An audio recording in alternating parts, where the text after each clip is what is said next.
They have done that in order to buy themselves time. What then is the actual next step that advances this conversation? I don't think the Justice Department has thought that far ahead. I mean, they have two sort of lines of inquiry. One is the grand jury stuff, and then the other is Ghislaine Maxwell, which is a total waste of time, and nobody should be talking to this awful human being and pretending like she's some credible source of information. So I don't anticipate anything useful coming out of that, too, or particularly instructive, or anything that we should rely upon. And then you have the House coming back, and there's going to be a renewed push to presumably release some of that material. So I don't see them having much of an exit strategy except to sort of wait this out, which may actually work. Go on recess again. Yeah.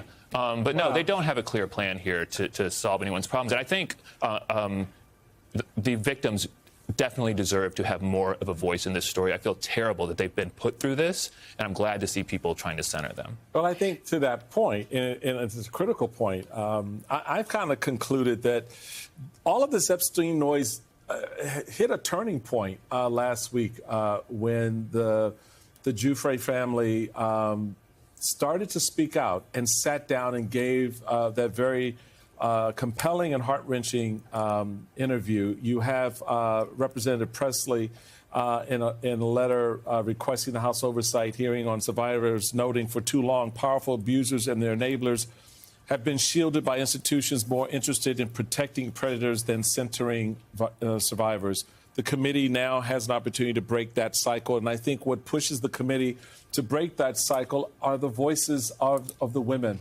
who are finally coming out, Michelle, and giving context to this, putting a face, a voice, even if there's no face there, the sound of a victim expressing their heart-wrenching concern about what this government is trying to do or planning to do in pushing them through more pain. What do you make of that turning point as I see it, with these families now framing up this conversation in a way that at the end of the day, I think is far worse for Trump than they may realize? Well, I just think it underlines how depraved the administration has been in its handling of this case, right? I mean, first, they buy into, or they kind of feed the base's expectation that they are going to unmask some vast liberal conspiracy, even though there were few people who were better friends with Epstein than Donald Trump.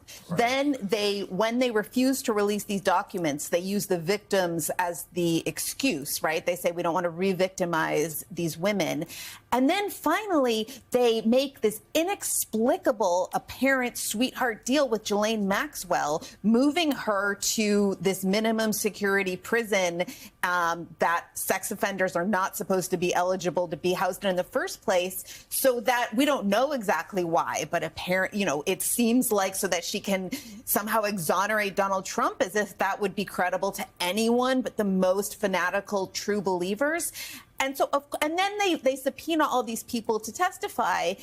What is the possible justification for saying we're going to try to make Hillary Clinton testify in this case, but we don't want to hear from the actual victims of Jeffrey Epstein who are ready and willing to come forward? Nor from the prosecutor who put together the sweetheart deal. No, I mean, and we can look at, can we just go back and look at this timeline of events, of how this just, since July 6th, when Axios got that memo, which actually only made the public way more curious because the DOJ identified over 1,000 victims, which everyone still wants to hear from.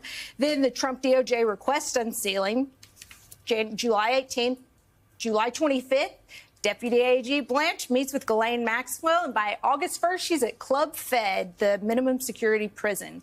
And now, August 8th, Trump's DOJ requests to unseal the grand jury exhibits from Epstein Maxwell. They have made this an ongoing disaster for themselves. This is totally of their own making, and they're treating it like a political problem. Do you think that it actually has transitioned, Alicia, to becoming a human problem and superseding politics?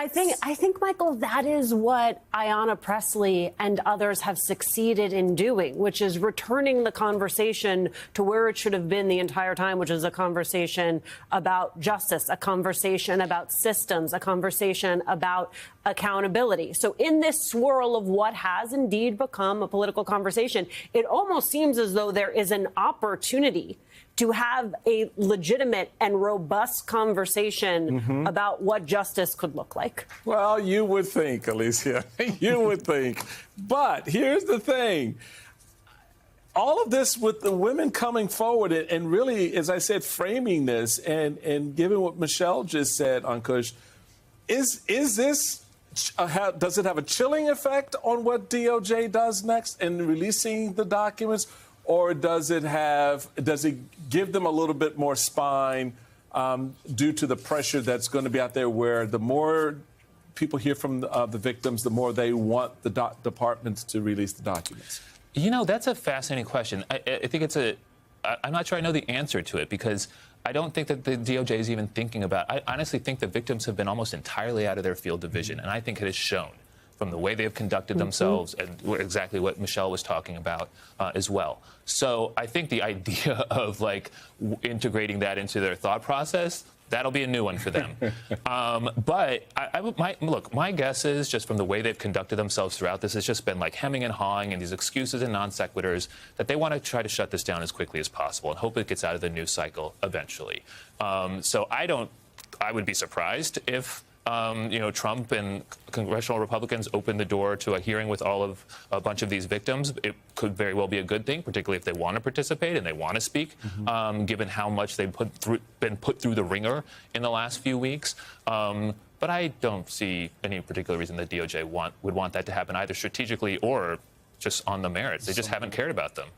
So, to your point about getting this out of the way, that's something that House Speaker Mike Johnson thought he was going to be able to do by sending everybody home. And here we are, still talking about it. I wonder why.